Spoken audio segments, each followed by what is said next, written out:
अथ श्री साईं सचरित्र अध्याय 11। सगुण ब्रह्म श्री साईं बाबा डॉक्टर पंडित द्वारा पूजन हाजी सिद्धि के फाल के तत्वों पर नियंत्रण। इस अध्याय में अब हम साईं बाबा के सगुण ब्रह्म स्वरूप, उनका पूजन तथा तत्व नियंत्रण का वर्णन करेंगे। सगुण ब्रह्म श्री साईं बाबा। ब्रह्म के दो स्वरूप हैं, निर्गुण और सगुण। निर्गुण निराकार है और सगुण साकार है। यद्यपि वे एक ही ब्रह्म के दो रूप हैं, फिर भी किसी को निर्गुण और किसी को सगुण उपासना में दिलचस्पी होती है। जैसा कि गीता के अध्याय 12 में वर्णन किया गया है, सगुण उपासना सरल और श्रेष्ठ है। मनुष्य स्वयं आकार, शरीर, इंद्रिय आदि में है, इसलिए उसे ईश्वर की साकार उपासना संभवतः सरल है। जब तक कुछ काल सगुण ब्रह्म की उपासना न की जाए, तब तक प्रेम और भक्ति में वृद्धि ही नहीं होती। सगुण उपासना में जैसे जैसे हमारी प्रगति होती जाती है, हम निर्गुण ब्रह्म की ओर अग्रसर होते जाते हैं। इसलिए सगुण उपासना से ही श्री गणेश करना अति उत्तम है। मूर्ति, वेदी, अग्नि, प्रकाश, सूर्य, जल और ब्राह्मण आदि सब तो उपासना की वस्तुएं होते हुए भी सद्गुरु ही इन सब में श्रेष्ठ है। श्री साईं का स्वरूप आंखों के सम्मुख लाओ, जो वैराग्य की प्रत्यक्ष मूर्ति और अनन्य शरणागत भक्तों के आश्रयदाता हैं। उनके शब्दों में विश्वास लाना ही आसन और उनके पूजन का संकल्प करना ही समस्त इच्छाओं का त्याग है। कोई कोई श्री साईं बाबा की गणना भगवत भक्त या एक महाभागवत महान भक्त के रूप में करते हैं या करते थे, परंतु हम लोगों के लिए तो वे ईश्वर अवतार हैं। वे अत्यंत क्षमाशील, शांत, सरल और संतुष्ट थे, जिसको कोई उपमा ही नहीं दी जा सकती। यद्यपि वे शरीरधारी थे, पर यथार्थ में निर्गुण, निराकार, अनंत और नित्य मुक्त थे।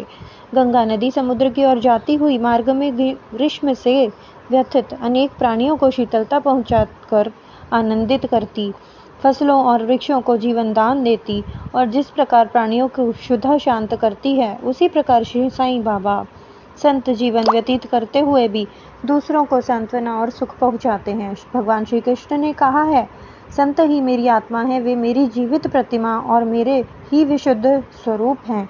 मैं स्वयं वही हूँ। यह अवर्णनीय शक्तियाँ या ईश्वर की शक्ति, जो कि सत्य, चित्त और आनंद है, शिरडी में साईं रूप में अवतीर्ण हुई थी। श्रुति तैत्तिरीय उपनिषद में ब्रह्म को आनंद कहा गया है। अभी तक यह विषय केवल पुस्तकों में पढ़ते और सुनते थे, परंतु भक्तगण ने शिरडी में इस प्रकार का प्रत्यक्ष आनंद पा लिया है। बाबा सबके आश्रयदाता थे, उन्हें किसी की सहायता की आवश्यकता न थी। उनके बैठने के लिए भक्तगण एक मुलायम आसन और एक बड़ा तकिया लगा देते थे। बाबा भक्तों के भावों के आदर करते और उनकी इच्छा अनुसार पूजन आदि करने देने में किसी प्रकार की आपत्ति ना करते थे। कोई उनके सामने चवर डुलाता, कोई वाद्य बजाता तो कोई पाद प्रक्षालन करता था, कोई इत्र और चंदन लगाते, कोई सुपारी, पान और अन्य वस्तुएं भेंट करते और कोई नैवेद्य ही अर्पण करते थे। यद्यपि ऐसा जान पड़ता था कि उनका निवास स्थान शिरडी में है, परंतु वे तो सर्वव्यापक थे। इसका भक्तों ने नित्य प्रति अनुभव किया है। ऐसे सर्वव्यापक गुरुदेव के चरणों में मेरा बारंबार नमस्कार है। डॉक्टर पंडित की भक्ति। एक बार श्री तात्यानुलकर के मित्र डॉक्टर पंडित बाबा के दर्शनार्थ शिरडी पधारे। बाबा को प्रणाम कर वे मस्जिद में कुछ देर तक बैठे। बाबा ने उन्हें श्री दादा भट्ट केलकर के पास भेजा, जहाँ पर उनका अच्छा स्वागत हुआ। फिर दादा भट्ट और डॉक्टर पंडित एक साथ पूजन के लिए मस्जिद पहुँचे। दादा भट्ट ने बाबा का पूजन किया। बाबा का पूजन तो प्राय सभी किया करते थे, परंतु अभी तक उनके शुभ मस्तक पर चंदन लगाने का किसी ने भी साहस नहीं किया था। केवल एक महलसा पति ही उनके गले में चंदन लगाया करते थे। डॉक्टर पंडित ने पूजन की थाली में से चंदन लेकर बाबा के मस्तक पर त्रिकुंडाकार लगाया। लोगों ने महान आश्चर्य से देखा कि बाबा ने एक शब्द भी नहीं कहा। संध्या समय दादा भट्ट ने बाबा से पूछा, क्या कारण है कि आप दूसरों को तो मस्तक पर चंदन नहीं लगाने देते, परंतु डॉक्टर पंडित को आपने कुछ भी नहीं कहा? बाबा कहने लगे, डॉक्टर पंडित ने मुझे अपने गुरु श्री रघुनाथ महाराज गोपेश्वर कर, जो कि काका पुराणिक के नाम से प्रसिद्ध हैं, के ही समान समझा और अपने गुरु को ही वे इस प्रकार चंदन लगाते थे। उसी भावना से उन्होंने मुझे चंदन लगाया, तब मैं उन्हें कैसे रोक सकता था?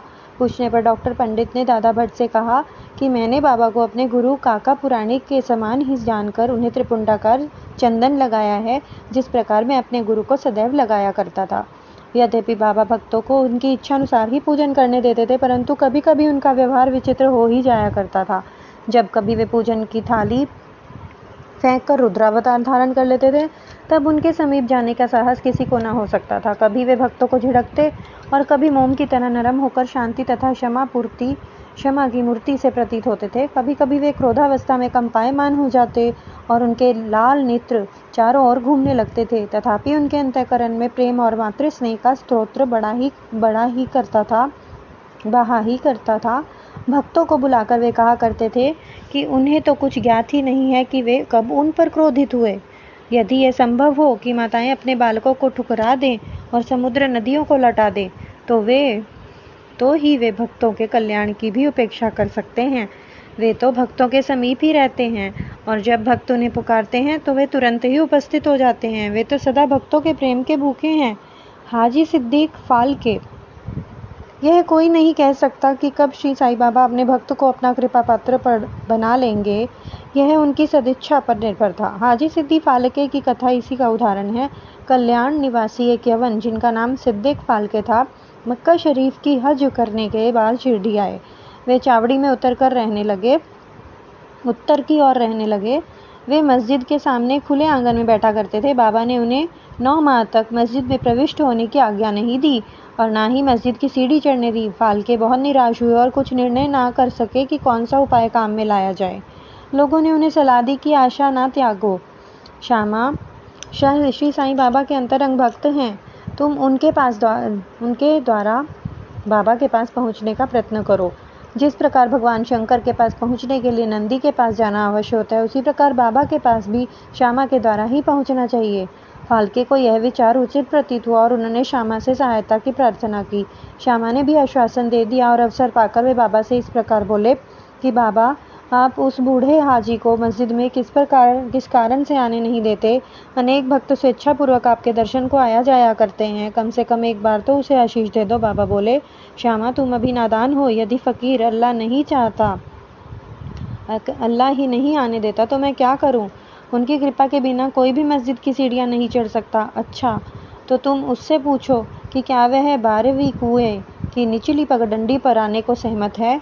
श्यामा स्वीकारात्मक उत्तर लेकर पहुंचे। फिर बाबा ने पुनः श्यामा से कहा कि उससे फिर पूछें कि क्या वह मुझे 4 किश्तों में 40,000 रुपये देने को तैयार है। फिर श्यामा उत्तर लेकर लौटे कि आप कहें तो मैं 40 लाख देने को तैयार हूँ। मैं मस्जिद में एक बकरा हलाल कर देने वाला हूँ। उससे पूछो कि क्या उसे रुचिकर होगा बकरे का मांस, नाद या अंडकोश। श्यामा यह उत्तर लेकर लौटे कि यदि बाबा के भोजन पात्र में से एक ग्रास भी मिल जाए तो हाजी अपने आप को सौभाग्यशाली समझेगा। यह उत्तर पाकर बाबा उत्तेजित हो गए और उन्होंने अपने हाथ से मिट्टी का बर्तन यानी कि पानी की गागर उठाकर फेंक दी और अपनी कफनी उठाते हुए सीधे हाजी के पास पहुंचे। उनसे कहने लगे कि व्यर्थ ही नमाज क्यों पढ़ते हो, अपनी श्रेष्ठता का प्रदर्शन क्यों करते हो? यह वृद्ध हाजियों के समान वेशभूषा तुमने क्यों धारण की है?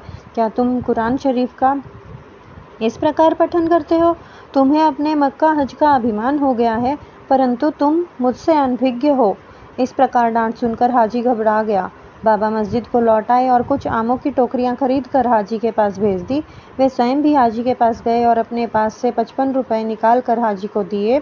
उसके बाद ही बाबा हाजी से प्रेम करने लगे और अपने साथ भोजन करने को बुलाने लगे। अब हाजी भी अपने इच्छानुसार मस्जिद में आने जाने लगे। कभी कभी बाबा उन्हें कुछ रुपए भी भेंट दिया करते थे। इस प्रकार हाजी बाबा के दरबार में सम्मिलित हो गए। बाबा का तत्वों पर नियंत्रण। बाबा के तत्वों पर नियंत्रण की 2 घटनाओं का उल्लेख के साथ यह अध्याय समाप्त हो जाएगा। पहला है, एक बार संध्या के समय शिरडी में भयानक झंझावात आया। आकाश में घने और काले बादल छाए हुए थे। पवन झकझोर बह रहा था। बादल गरजते और बिजली चमक रही थी। मूसलाधार वर्षा प्रारंभ हो गई। जहाँ देखो वहाँ जल ही जल दृष्टिगोचर होने लगा। सब पशु पक्षी और शिरडी वासी अधिक भयभीत होकर मस्जिद में एकत्रित हुए। शिरडी में देवियों को तो अनेक हैं, परंतु उस दिन सहायतार्थ कोई न आई। इसलिए सबने अपने भगवान साईं से, जो कि भक्तों के ही भक्ति के भूखे थे, संकट निवारण की प्रार्थना की। बाबा को भी दया आ गई और वे बाहर निकल आए। मस्जिद के समीप खड़े होकर उन्होंने बादलों की दृष्टि गोचर करते हुए गरजते हुए शब्दों में कहा, बस शांत हो जाओ। कुछ समय के बाद ही वर्षा का जोर कम हो गया और पवन मंद पड़ गया तथा आंधी भी शांत हो गई। आकाश में चंद्रदेव उदित हो गए। तब सब लोग अति प्रसन्न होकर अपने अपने घरों को लौट गए। एक दूसरी कथा जिसमें एक अन्य अवसर पर मध्याह्न के समय धुनी की अग्नि इतनी प्रचंड होकर जलने लगी कि उसकी लपटें ऊपर छत तक पहुंचने लगीं। मस्जिद में बैठे हुए लोगों को समझ नहीं आता था कि जल डालकर अग्नि शांत कर दें या कोई अन्य उपाय काम में लें। बाबा से पूछने का साहस भी किसी को नहीं हो पा रहा था, परंतु बाबा शीघ्र परिस्थिति को जान गए। उन्होंने अपना सटका उठाकर सामने के खंभे पर बलपूर्वक प्रहार किया और बोले, नीचे उतरो और शांत हो जाओ। सटके के प्रत्येक ठोकर पर लपटें कम होने लगीं और कुछ मिनटों में ही धुनी शांत और यथापूर्व हो गई। श्री साईं ईश्वर के अवतार हैं। जो उनके सामने नत होकर उनके शरणागत होगा, उस पर वे अवश्य कृपा करेंगे। जो भक्त इस अध्याय की कथाएं प्रतिदिन श्रद्धा और भक्तिपूर्वक पठन करेगा, उसका दुखों से शीघ्र ही छुटकारा हो जाएगा। केवल इतना ही नहीं, वरन उसे सदैव श्री साईं चरणों का स्मरण बना रहेगा और उसे अल्पकाल में ही ईश्वर दर्शन की प्राप्ति होकर उसकी सभी इच्छाएं पूर्ण हो जाएंगी और इस प्रकार वह निष्काम बन जाएगा। श्री सद्गुरु साईनाथ अर्पणमस्तु। शुभम भवतु। ओम साई राम।